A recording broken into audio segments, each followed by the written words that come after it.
LUM has made a night and day difference, really a life and death difference for many people in this greater Lafayette community in the last 50 years. You think of the homeless services, you think of financial assistance, think of children that have been nurtured and encouraged, think of programs that no longer exist, that's met people where they really needed to be met. Lafayette Urban Ministry has adapted to those needs over the last 50 years and helped tens of thousands of people.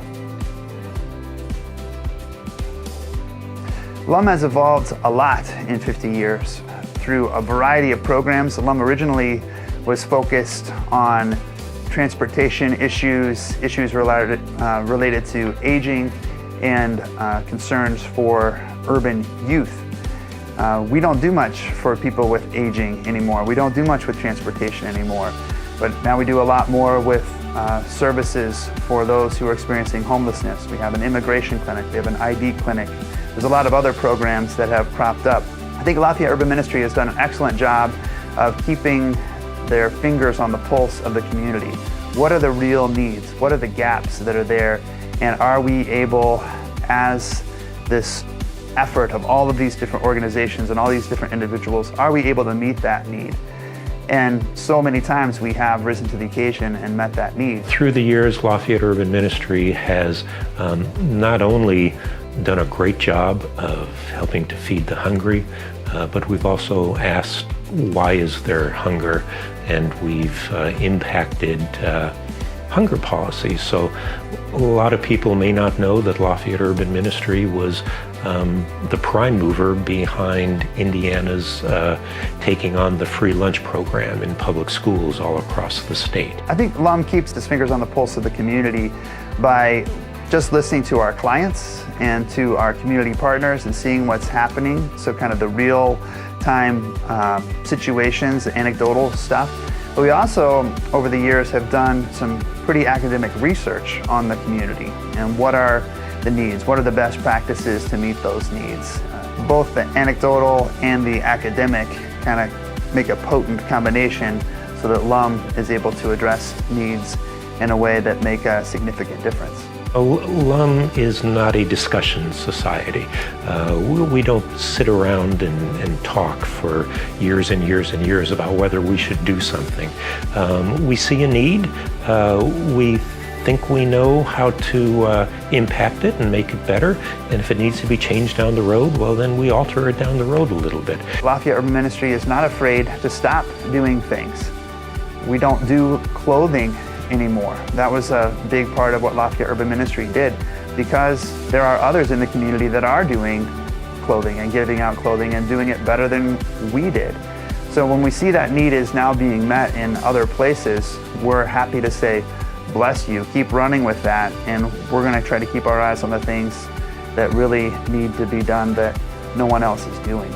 I have every faith that the leadership that's there now, both on the staff level and the board level, will continue to act out of a place of faith. It will come from a place that will give that cup of cool water and that crust of bread, but it will also challenge the powers and principalities of whoever's around 50 years from now.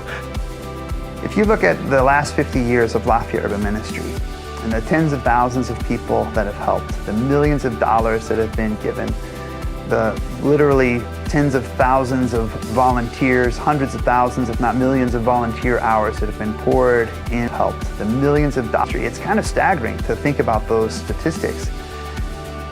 Yet, all of those statistics are focused on helping the one. You know? There are real live human beings that are precious and loved and gifted that need a helping, loving hand. And that's that one person. If we can make that difference in one life, that priceless difference in one life, it's all been worth it. And by the grace of God and the goodness of so many people, we've been able to help not just one, but tens of thousands of people like that. But I always want us to think outside of just the numbers and stats and kind of this abstract stuff, to realize that's a real child that's been helped. That's a real single mom that's been encouraged. That's a real family that's been helped through a difficult situation. That's a real person experiencing homelessness who now has a full belly and a safe place to sleep and a better chance at making better decisions in the next day. My hopes for the coming years for Lafayette Urban Ministry are that we continue to adapt, we continue to evolve, we continue to keep our fingers on the pulse of this community. We continue to do justice and love mercy and walk humbly with God. We start new programs where the community needs them. We proudly and respectfully retire some programs that are no longer needed. We try to serve this community in a way that is full of love, that is self-sacrificial, self-giving kind of love, that is empowering to people. I want to see us continue to tackle basic human needs and uplift the people of Greater Lafayette. I want to hear more stories of people who have been lifted out of poverty and their whole horizon has been expanded. Their whole trajectory of their life has been improved because of their connection to Lafayette Urban Ministry. And Lafayette Urban Ministry was there to give them that loving, helping hand up into that next level. And that's my hope for Lafayette Urban Ministry.